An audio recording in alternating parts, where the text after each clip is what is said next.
En el nombre de Jesús. Amén.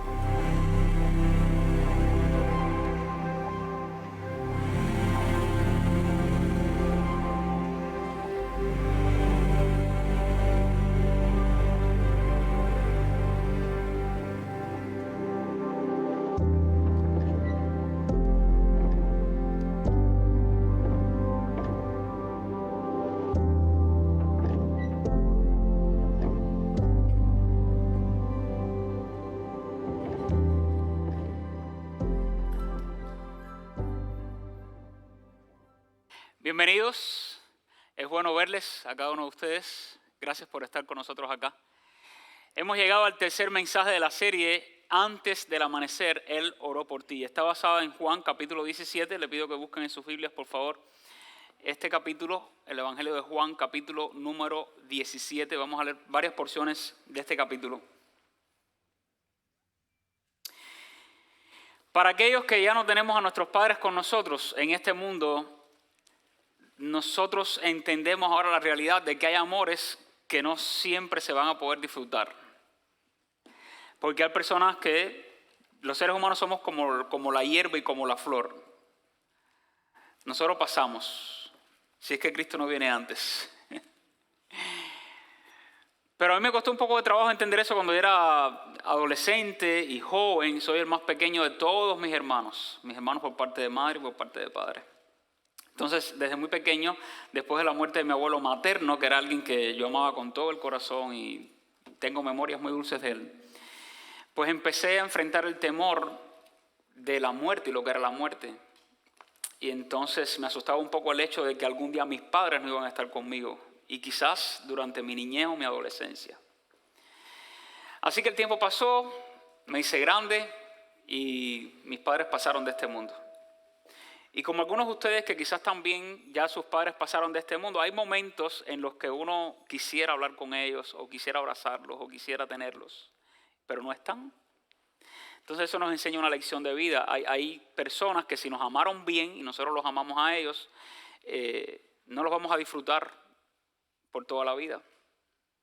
Y eso es bueno que lo aprendamos, sobre todo aquellos que piensan que van a tener a papá o mamá para siempre ahí.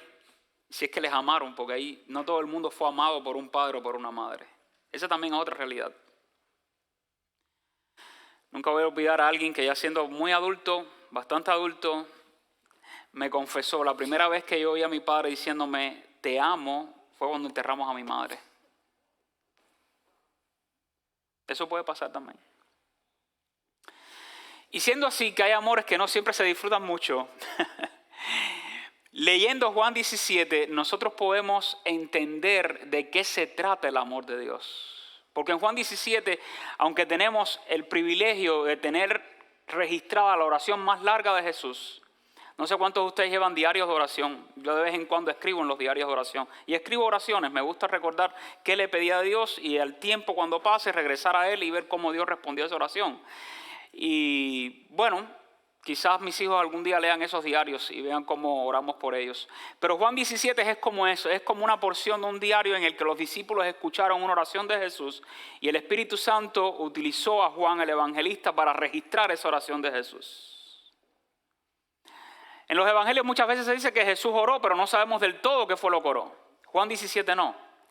Juan 17 contiene un registro de qué estaba orando Jesús y para qué estaba orando Jesús. Ahora, además de Juan 17 revelarnos el corazón de Jesús y como dijimos el domingo pasado, saber que mientras Jesús pronunciaba aquella oración, tu nombre, el mío, el nombre de todos los que íbamos a creer, después de ese momento estaba en su corazón, pero también fue pronunciado por sus labios, tu nombre y el mío. Juan 17 nos revela algo muy especial sobre Dios y sobre su amor. Y si algo nos enseña este pasaje de la Biblia es que Jesús hace posible que sus discípulos disfrutemos eternamente el amor de Dios. Quizás no vamos a disfrutar eternamente el amor de un padre o una madre porque ellos se van a ir, como nosotros también nos vamos a ir, nuestros hijos no nos van a tener siempre. Pero si hay algo que nos enseña Juan 17 es que Jesús hace posible que todo aquel que cree en Él llegue a disfrutar eternamente el amor de Dios. Otros amores se irán, pero el amor de Dios lo podemos disfrutar eternamente porque Jesús lo hace posible. ¿Y cómo es que Jesús hace posible que los discípulos disfrutemos por toda la eternidad el amor del Padre? Yo he hallado varias maneras en que Jesús lo hace posible. Y la primera es porque Jesús vive en perfecta unidad con el Padre. Veamos en Juan 17 los versículos 21 al 23. Juan 17, 21 al 23 dice: para que todos sean uno como tú, oh Padre, en mí y yo en ti. Que también ellos sean uno en nosotros, para que el mundo crea que tú me enviaste. La gloria que me diste yo les he dado para que sean uno, así como nosotros somos uno. Yo en ellos y tú en mí, para que sean perfectos en unidad, para que el mundo conozca que tú me enviaste y que los has amado a ellos como también a mí me has amado. Y Jesús no solo conoce al Padre, dice la Biblia que Jesús es amado por el Padre y Él ama también al Padre. Así que existe lo que se conoce una unidad ontológica entre Dios y el Hijo. ¿Qué significa esa unidad ontológica? Que lo que es el Padre lo es el Hijo. El amor que siente el Padre hacia Jesús es el mismo amor que Jesús siente por nosotros. La santidad que hay en el Padre habita también en el Hijo. La perfección que hay en el Padre también la hay en Jesús. La misericordia que hay en el Padre habita también en Jesús. Dios es uno y existe o coexiste a la luz de la Biblia en tres personas: Dios Padre, Dios Hijo, Dios Espíritu Santo. Y déjenme decirle, aunque hay varios libros de teología que tratan de ilustrar en qué consiste la Trinidad, un Dios que eternamente ha existido en tres personas, no son tres dioses. Es un Dios en tres personas. ¿Cómo se ilustra eso para nosotros, de mente finita y conocimiento limitado, comprensión muy limitada, el hecho de que Dios habita o coexiste en tres personas? Y se han usado ilustraciones, pero yo no creo que ninguna realmente pueda darnos una idea totalmente clara de la profundidad del misterio de la Trinidad. Pero es una realidad que aparece en la Biblia. Así que aun cuando ninguna hace justicia a la naturaleza de la Trinidad, debido a que nuestra mente es finita y es limitada, es una realidad bíblica. Si Jesús no estuviera unido al Padre, Él no podría unirnos a nosotros con Dios. Pero Él y el Padre uno son. ¿Quién es Dios? Dios es un ser personal, no es una idea abstracta. Estaba leyendo uno de los libros de teología esta semana donde presentaba incluso un análisis de Sigmund Freud, el padre del psicoanálisis, y cómo dice Sigmund Freud que los hombres, debido a tres miedos fundamentales, nos hemos creado la idea de un Dios. Y es analizado por los teólogos, pero la gran realidad es que Dios no es una idea abstracta, Dios es un ser personal a quien podemos conocerle. Y algunas de las evidencias textuales que aparecen en Juan 17 y que nos dan luz de quién es Dios y que Dios es realmente un ser personal a quien podemos conocer y a quien podemos experimentar en nuestra vida, es uno de los títulos que Jesucristo utiliza en esta oración para llamar a Dios. Y le dice: Padre. Padre. Alguien muy personal. Fíjense en el término que utiliza Jesús para llamar a Dios. Más de 170 veces en los evangelios Jesús llama a Dios Padre. Más de 170 veces. Y yo personalmente, de todos los atributos que uno puede conocer acerca de Dios, que es trascendente, que es inmanente, que es todopoderoso, que es omnisciente y todo lo sabe, que es omnipresente, que está en todas partes, que es increíblemente incomprensible para la mente humana, a mí personalmente el atributo que más me llama la atención de Dios es Padre. Para muchas personas la palabra Padre no siempre evoca protección, ni amor, ni cuidado, ni ternura. Depende de cómo te trató tu padre, si es que alguna vez te trató o lo tuviste a tu lado. Para algunos la imagen del Padre significa ausencia, miedo o dolor. Déjame decirte algo, si el modelo de padre que tienes en tu vida es un modelo roto, un modelo que no te gusta cuando piensas en él o cuando meditas y reflexionas en quién es tu padre o quién fue tu padre, corres entonces el riesgo de filtrar o de ver la imagen de Dios a través de esas grietas personales. Y quiero decirte esto, si existe en ti una herida o resentimientos provocados por ese padre que nunca te conoció, o que te dejó solo en el vientre de tu madre, o por un padre que nunca te dedicó atención, o no te dijo, te amo, o quizás un padre que te rechazó, tienes muchas posibilidades de proyectar tu entendimiento sobre Dios Padre de 3 maneras. La primera, pudieras llegar a pensar que Dios es tan distante como lo fue tu padre. Y tener en tu mente el concepto de que si tu padre no estuvo presente cuando lo necesitaste, ¿por qué Dios, que es Padre, sí va a estar contigo? Y Dios se puede llegar a convertir en una deidad lejana que tiene cosas más importantes que hacer menos atenderte, cuidarte y amarte. Lo segundo que pudieras llegar a sentir es que Dios es un Dios condicional. Porque probablemente tuviste que forzarte para que tu padre te viera, te pusiera atención, te valorara.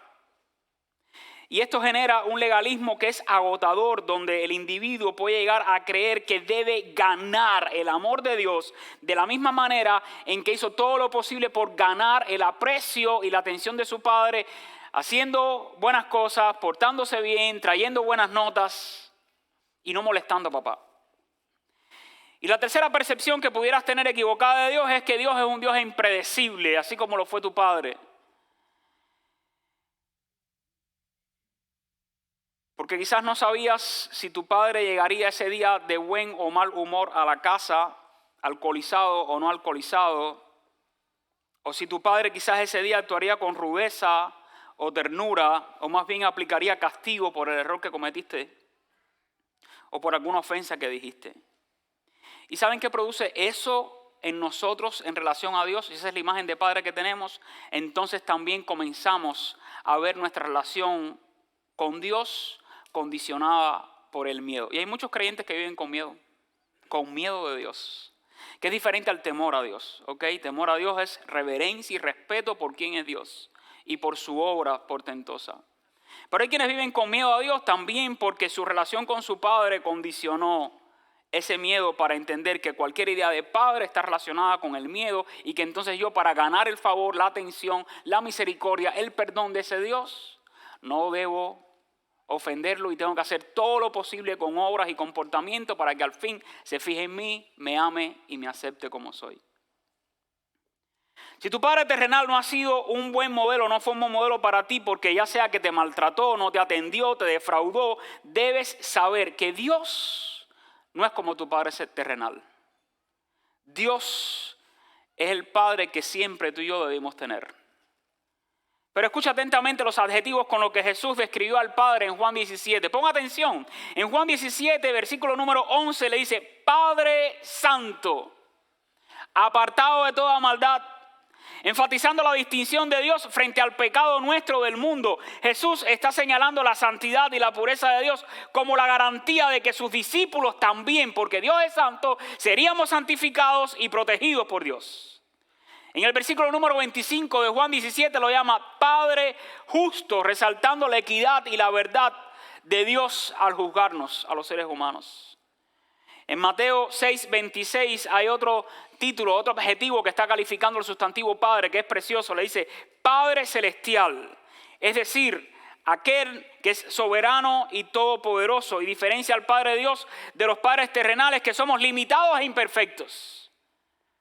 En Marcos 14, del 35 al 36, me encanta este término, un término arameo que pronuncia Jesús, Abba, Padre, que está indicando intimidad, pertenencia, familiaridad y un afecto muy cercano.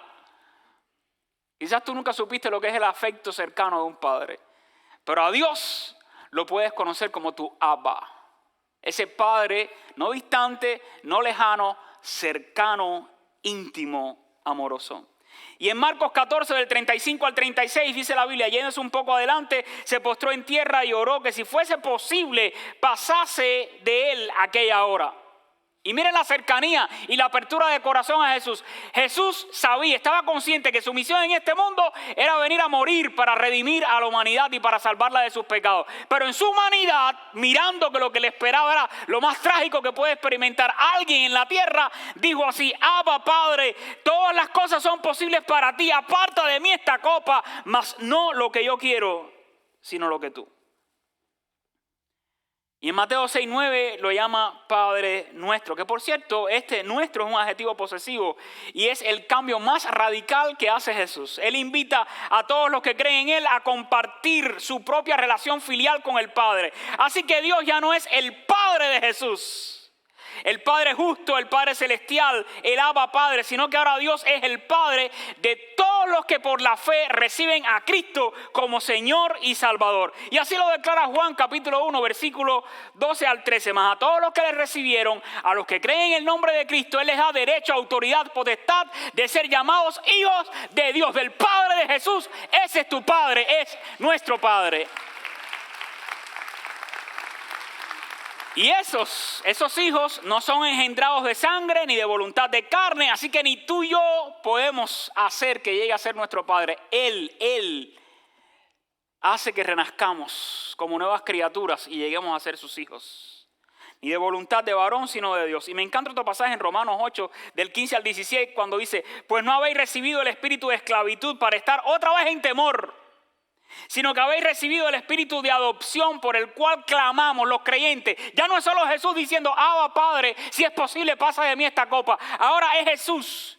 Y la propia Biblia en Romanos 8, Pablo inspirado por el Espíritu Santo, quien dice: nosotros también como Jesús podemos clamar a Él y decir: Abba Padre, el Padre cercano, el Padre amoroso, el Padre presente. Y el Espíritu mismo da testimonio a nuestro espíritu de que somos hijos de Dios. Pablo además dice a Timoteo no solo que Dios es nuestro Padre, sino que es nuestro Salvador. En 1 Timoteo capítulo 2, versículos de 3 al 4 dice: porque esto es bueno y agradable delante de Dios nuestro Salvador, el cual quiere que todos los hombres sean salvos y vengan al conocimiento de la verdad. ¿De qué te puede servir escuchar la oración de Jesús en Juan 17 y conocer que Dios es el Padre justo, el Padre santo, el Abba Padre? Bueno, si como yo también estás intentando todavía entender a Dios, pero lo estamos mirando a través del espejo roto de la imagen de un Padre terrenal que no te amó o no fue tierno contigo, estarás entendiendo a Dios como un Padre que se irrita, que está distante, ausente, insensible e imposible de complacer. Así que te animo a hacer hoy un ejercicio de sustitución. Cada vez que el miedo te diga que Dios es impredecible o distante, detente y lee Juan 17.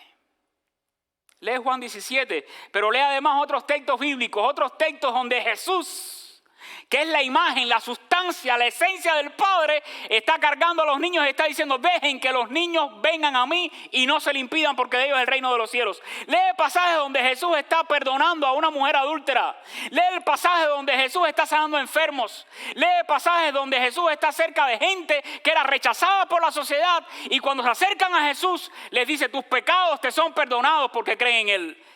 Y conocerás la esencia del Padre, porque Jesús y el Padre uno son. Dejar de proyectar la sombra de un hombre imperfecto sobre el trono de Dios. Deja de hacerlo y empieza a observar la luz de Cristo sobre el concepto de Padre. Y si tú has creído en Jesucristo, Dios es tu Padre celestial, como es mi Padre celestial. Y para todos los que hemos recibido a Cristo, Dios es nuestro Padre por la eternidad. Por eso podemos disfrutar eternamente el amor del Padre. Podemos acercarnos además confiadamente al Padre sin importar la circunstancia en la que te encuentres, sin importar cómo te sientas, aun cuando creas que quizás no te va a escuchar. Él lo va a hacer porque es tu Padre y te ama eternamente. Así que puedes venir a Él con toda confianza. Y podemos hacerlo porque Jesús, el Hijo de Dios, vive en perfecta unidad con el Padre. Así que ese Padre justo, celestial, tierno, cuidador, proveedor y amoroso te ama exactamente con el mismo amor con que ama a Jesús. ¿Sabes algo? Tú y yo no podemos hacer absolutamente nada para que Dios nos ame o nos ame más. Él nos amó. Porque sí. Porque Él es amor. Pero hay algo más. Tú y yo tampoco podemos hacer nada para que Dios nos ame menos o nos deje de amar. Y he conocido historias de cuando hay hijos que cometen errores que son crasos, errores. ¿No lo han visto ustedes también en telenovelas que llega un padre y dice: mi hijo murió, está vivo, pero le dice: mi hijo acaba de morir por esto que acaba de hacer? o mi hija, has ofendido mi honor. Ya no eres más mi hija o mi hijo. Dios no es así. Así como no hay nada que tú y yo podamos hacer para que Dios nos ame más y ganarnos el favor y el amor de Dios, tampoco hay nada que podamos hacer para que Dios nos ame menos. Él nos ama y quiere salvarnos y quiere transformarnos. Dios te ama como tu Padre, jamás lo dudes. Jesús hace posible que sus discípulos disfrutemos eternamente el amor de Dios, no solo porque vive en perfecta unidad con el Padre, sino en segundo lugar porque nos manifiesta también a través de esta oración el carácter del Padre. Mire el versículo número 6 de Juan 17, dice: he manifestado tu nombre a los hombres que del mundo me diste. Me hubiera encantado analizar esa expresión. Lo hice, pero tuve que dejarla para las últimas páginas del sermón y no me da tiempo. Todas las veces que se repite la expresión a los que me diste, ¿qué significa eso? ¿Qué implicaciones tiene? Pero dice ahora Juan 17:6, he manifestado tu nombre a los hombres que del mundo me diste, para que el mundo conozca que tú me enviaste. Versículo 8, las palabras que me diste les he dado, y ellos las recibieron y han conocido verdaderamente que yo salí de ti, y ellos han creído que tú me enviaste. Así que manifestar el nombre es mostrar quién es Dios realmente, un Padre que ama, no solo un juez que no da por inocente a un culpable. Y esto es lo que permite el disfrute del amor de Dios en quienes conocen a Dios, que Jesús nos ha revelado al Padre. Jesús manifiesta, es el máximo revelador del Padre. En Hebreos capítulo 1, versículos del 1 al 3 dice la Biblia: Dios, habiendo hablado muchas veces y de muchas maneras en otro tiempo a los padres por los profetas, en estos postreros días nos has hablado por el Hijo. Dios ha dado a conocer a través del Hijo Jesucristo, a quien constituyó heredero de todo y por quien asimismo hizo el universo, el cual, versículo 3, siendo el resplandor de su gloria, es como que emite la luz de Dios, refleja quién es Dios, brilla con la misma luz de Dios y la imagen de su sustancia, es decir, así como Jesús en su persona, en su naturaleza, evidencia quién es Dios, así es el Padre. Es la misma esencia o ser del Padre. Dios no solo es un Dios personal por sus títulos como el título de Padre. Dios también se hizo carne, dice la Biblia en Juan, y habitó y vino a nosotros y se hizo como uno de nosotros. Y quienes lo vieron observaron su gloria. Juan 1:14 dice: aquel verbo refiriéndose a Cristo se hizo carne y habitó entre nosotros y vimos su gloria. Gloria como del unigénito del Padre, lleno de gracia y de verdad. Así que Jesús no solo nos revela o manifiesta al Padre a través de Él, de su persona, sino que lo hizo a través de sus enseñanzas. Lo hizo a través de sus obras, a través de sus milagros. En Juan capítulo 8, versículos 18 al 19. Juan 8, 18 al 19 dice: yo soy el que doy testimonio de mí mismo, y el Padre que me envió da testimonio de mí. Ellos le dijeron: ¿dónde está tu Padre? Respondió Jesús: ni a mí me conocéis ni a mi Padre. Si a mí me conocieseis, también a mi Padre conoceríais. Así que conociendo a Jesús conocemos al Padre.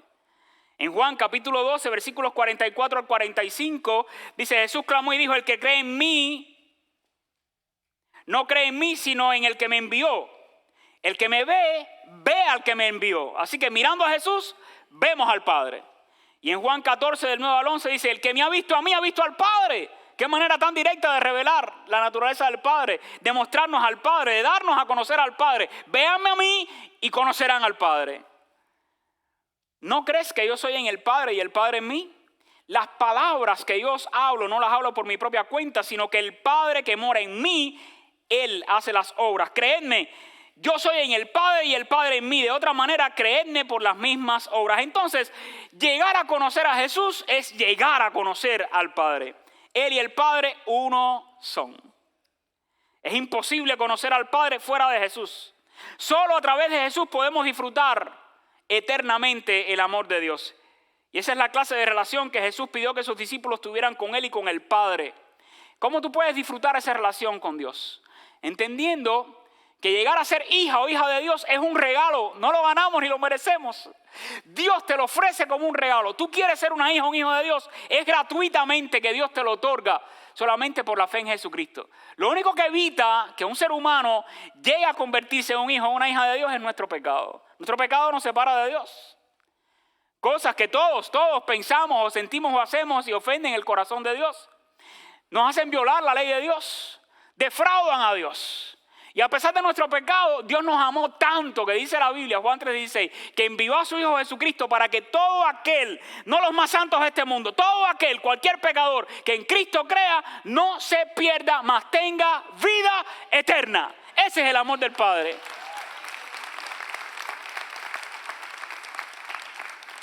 Así que es por gracia que somos salvos.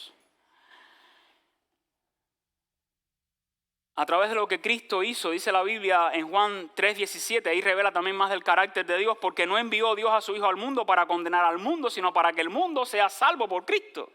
En 2 de Pedro 3:9 dice, Dios es paciente para con nosotros, todos los seres humanos, no queriendo que ninguno perezca, sino que todos procedan al arrepentimiento. Y eso fue posible gracias a quien es Cristo, que es Dios hecho carne. Gracias a lo que hizo Cristo, que dice la Biblia que murió en la cruz del Calvario. Y en el momento que Cristo ocupó ese lugar en la cruz, lo estaba haciendo en lugar de ti, en lugar de mí. El castigo que tú y yo merecemos por nuestros pecados, Cristo lo cargó sobre sí para liberarte de la culpa, liberarte del pecado, perdonarte, hacerte una nueva persona. Pero la historia no terminó en una cruz. Dice la Biblia que Cristo murió, fue sepultado y al tercer día resucitó entre los muertos para darnos vida eterna. Y así lo enseñó Pablo en 1 Corintios 15, 3 al 4. Porque primeramente os he enseñado lo que asimismo recibí, que Cristo murió por nuestros pecados conforme a las Escrituras, que fue sepultado y que resucitó al tercer día conforme a las Escrituras. Ahora, ¿qué se necesita? Que tú creas en eso. No todos lo quieren creer o no todos lo creen. Pero la única forma de uno recibir el regalo de la vida eterna es por la fe en Jesucristo. Que no es intelectual, no es una fe intelectual. Hay muchos intelectuales que han leído la Biblia. Hay muchos intelectuales que han escuchado la historia de Jesús. Y hasta han estudiado teología. Conocí a una de las principales ateas y controladoras de las iglesias en Cuba. Sabía Biblia y teología. Y la mujer no creía en Jesús. Pero está ahí para controlar las iglesias y saber qué creen en las iglesias y qué implica la creencia de las iglesias, como la libertad que trae Dios a la vida del ser humano que cree en Jesucristo. Así que no es una fe intelectual, porque pudieras tú pasar mucho tiempo aquí estudiando Biblia, aprendiendo Biblia, conociendo términos, explicaciones, interpretaciones bíblicas y estar muy lejos de Dios. De hecho, dice la Biblia que los demonios creen en Dios. Ellos conocen, ellos admiten el poder de Dios.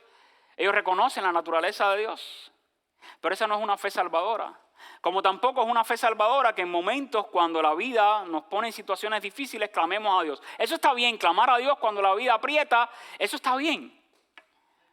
Lo malo es que después que pasa el problema o la situación nos olvidamos de Dios. Eso es una fe temporal, tampoco es una fe salvadora. ¿Qué es fe salvadora?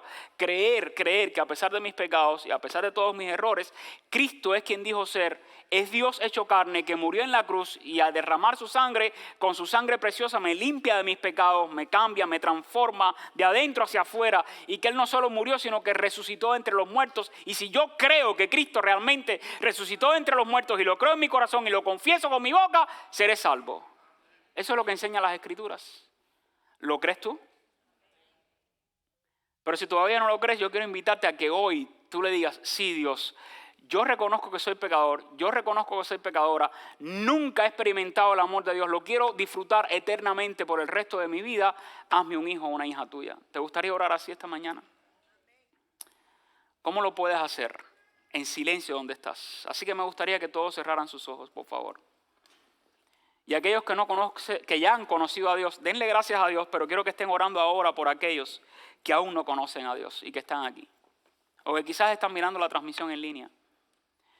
Pero si tú eres una mujer o un hombre, una persona que no conoces el amor de Dios y te gustaría hoy que Dios te haga una hija o un hijo suyo, cierra tus ojos y en silencio dile estas palabras a Dios. Dios, te doy gracias porque tú me amas con un amor eterno. Un amor que no siempre puedo comprender y que a pesar de mis defectos, a pesar de mis pecados y a pesar de mis maldades, tu amor permanece. Te pido perdón en esta hora por mis pecados, Dios. Yo creo que Cristo murió en la cruz, ocupando mi lugar y sufriendo el castigo que yo merezco. Yo creo que su sangre me puede limpiar de todos mis pecados y te pido que me limpies que me laves, que me salves. Creo que Cristo también resucitó entre los muertos para darme vida eterna y ahora recibo el regalo de la vida eterna por la fe en Jesucristo. Hazme un hijo tuyo, hazme una hija tuya y ayúdame a experimentar tu amor por toda la eternidad. En el nombre de Jesús te lo suplico humildemente. Amén, Señor. Si hiciste esta oración de todo corazón por primera vez en tu vida, ya tú eres un hijo o una hija de Dios. Y me gustaría, cuando termine el servicio, voy a estar aquí delante con un grupo de líderes, orar por ti y felicitarte. Si hiciste esta oración por primera vez, para mí va a ser un privilegio saludarte y felicitarte. Y te quiero dejar también un libro que habla acerca de cómo conocer más de Cristo. Y en tercer y último lugar, nosotros podemos disfrutar eternamente el amor de Dios, no solo porque Jesús vive en perfecta unidad con el Padre, no solamente porque Jesús nos manifiesta el carácter del Padre, me encantó esta razón también, porque Jesús habita en los creyentes. Mira el versículo 26 de Juan 17, dice, y les he dado a conocer tu nombre y lo daré a conocer aún, escuche, para que el amor con que me has amado esté en ellos y yo en ellos. Y en ese versículo 26 dice, y les he dado a conocer tu nombre y lo daré a conocer aún. ¿Sabes? Jesús no espera tan solo que miremos al Padre desde lejos. Él trabaja para que el Padre viva en nosotros a través del Espíritu Santo. El amor de Dios, a diferencia de cualquier amor, no es pasajero, es una persona. Es Dios viviendo en nosotros.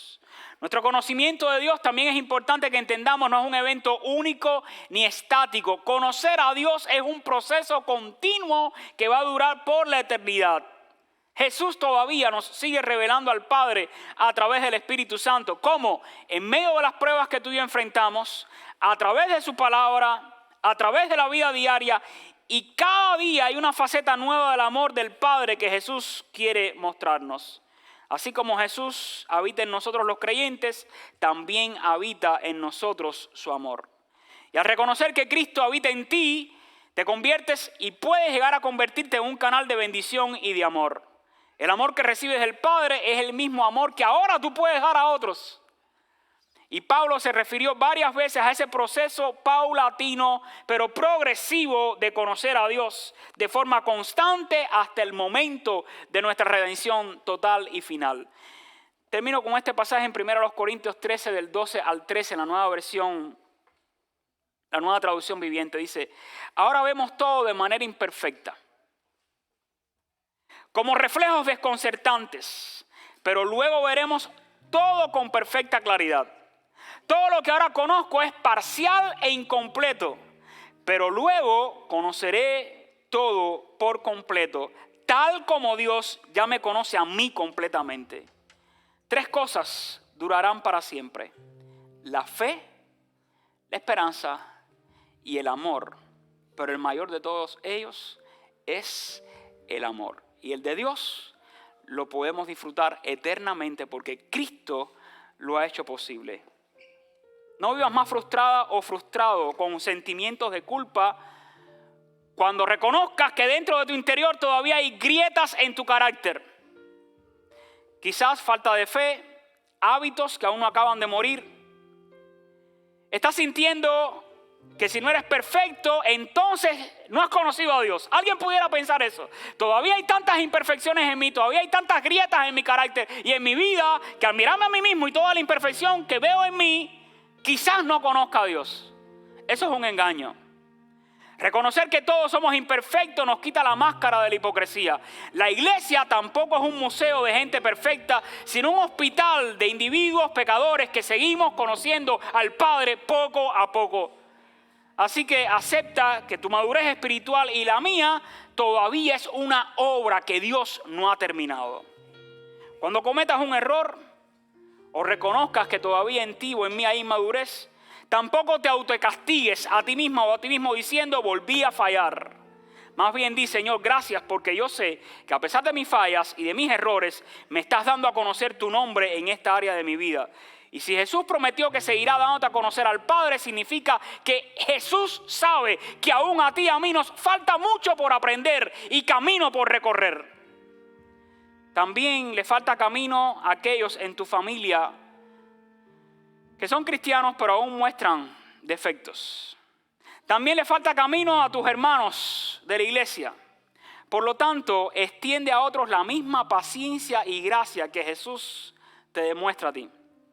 Nuestras imperfecciones, amados hermanos, no detienen la revelación de Dios. Al contrario, es en nuestras debilidades donde a menudo conocemos una nueva faceta de la gracia de Dios. Hemos llegado a terminar la serie Antes del Amanecer, basado en Juan 17. La oración más larga de Jesús registrada en la Biblia. La oración que Jesús hizo antes del amanecer, en que resucitara de entre los muertos para darnos vida eterna y que nos revela que Jesús no está buscando vasijas impecables. Jesús busca vasijas que, aunque estén rotas, estén disponibles para seguir siendo amadas por el Padre y transformadas hasta que juntos lleguemos a ser semejantes a Él.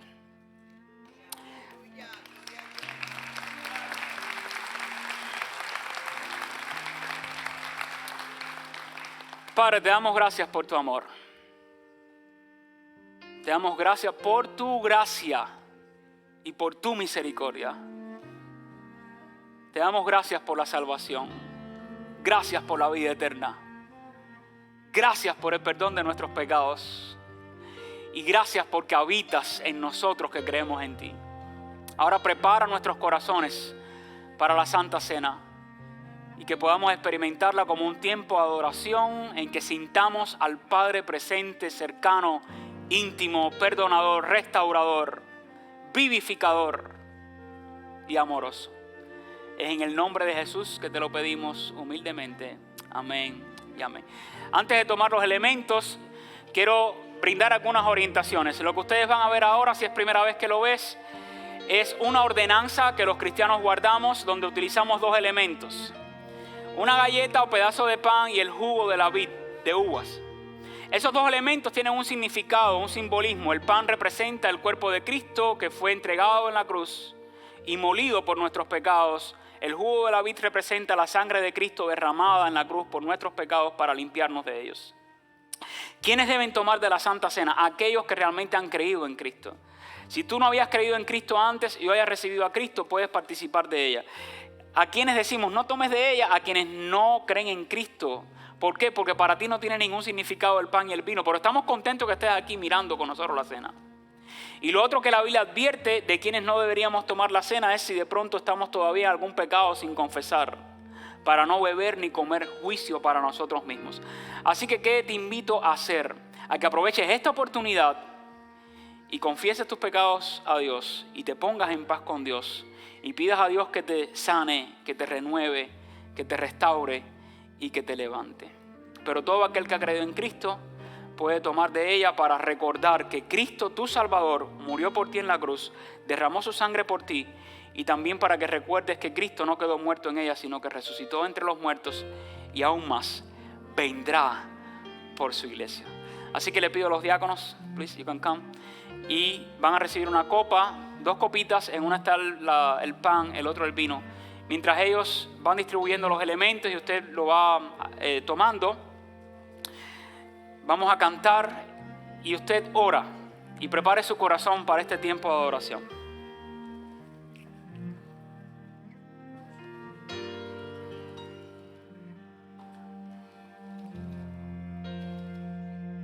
Solo a Jesús, solo a Jesús, solo a Jesús le damos la gloria. Solo a ti Jesús, solo a ti Jesús, solo a ti Jesús te damos la gloria. Solo a Jesús, solo a Jesús, solo a Jesús le damos la gloria. Solo a Jesús, solo a Jesús, solo a Jesús le damos la gloria. Nadie como Jesús, nadie como Jesús.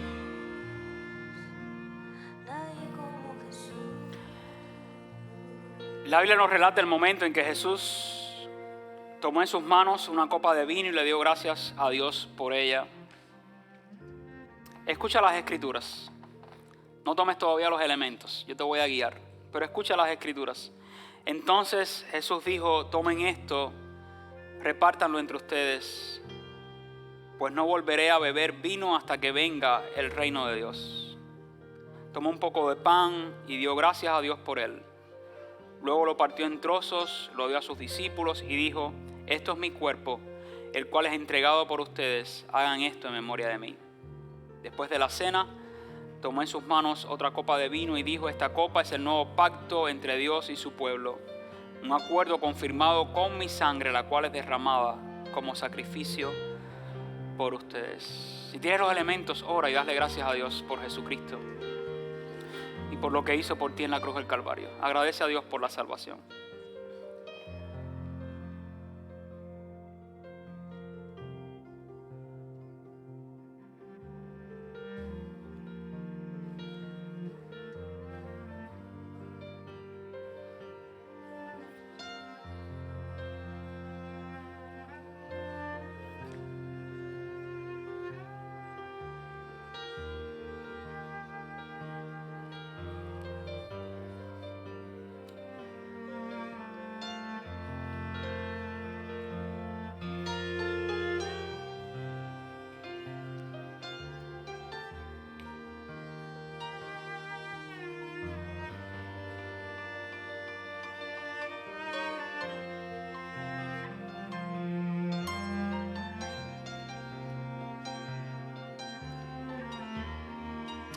Porque yo recibí del Señor lo que también os he enseñado, que el Señor Jesús, la noche que fue entregado, tomó pan y habiendo dado gracias, lo partió y dijo: tomad, comed, esto es mi cuerpo que por vosotros es partido.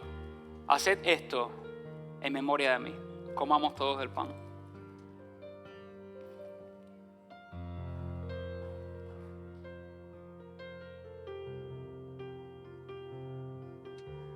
Asimismo tomó también la copa después de haber cenado, diciendo: esta copa es el nuevo pacto en mi sangre. Haced esto todas las veces que la bebiereis en memoria de mí. Así pues, todas las veces que comiereis este pan y bebiereis esta copa, la muerte del Señor anunciáis hasta que Él vuelva. Tomamos de la copa.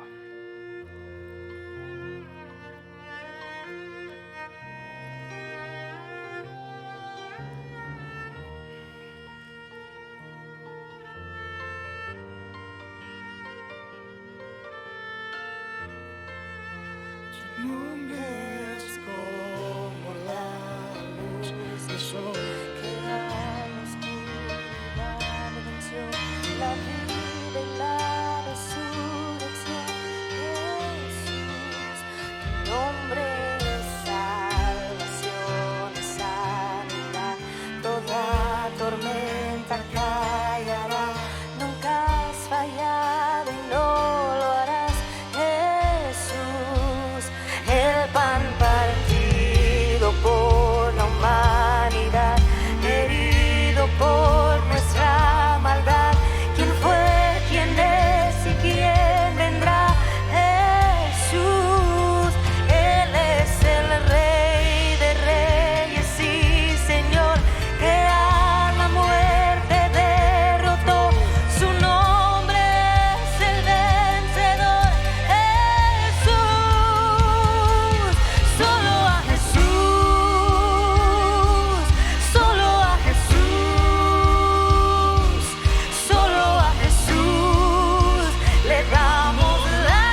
Si usted oró por primera vez recibiendo a Cristo, por favor, pase aquí delante. Queremos orar con usted, queremos felicitarlo y entregarle un recurso también. El domingo próximo, nuestro servicio es a las 12:30 en el santuario principal. 12:30, santuario principal, para celebrar que Cristo resucitó entre los muertos. ¿Está bien? Así que invite a alguien, venga, traiga a su familia. Si quiere llevar tarjetas de invitación, allá afuera. Y para aquellos que vinieron por primera vez, tenemos un regalo en las mesas de visitantes. Oramos, iglesia. Padre, gracias por Jesucristo, nuestro Salvador y Señor por siempre. Gracias por lo que hizo en la cruz a favor de nosotros. Gracias porque pudimos hoy recordar una vez más su sacrificio vicario para salvarnos, para rescatarnos, para trasladarnos de las tinieblas y traernos a tu luz admirable. Y ahora, oh Dios, que tu gran amor, que la gracia de Jesucristo, nuestro Salvador por siempre, y que la comunión del Espíritu Santo sea con cada uno de nosotros, hoy y siempre, por toda la eternidad. Y el pueblo de Dios dice, amén y amén. Dios te bendiga, iglesia.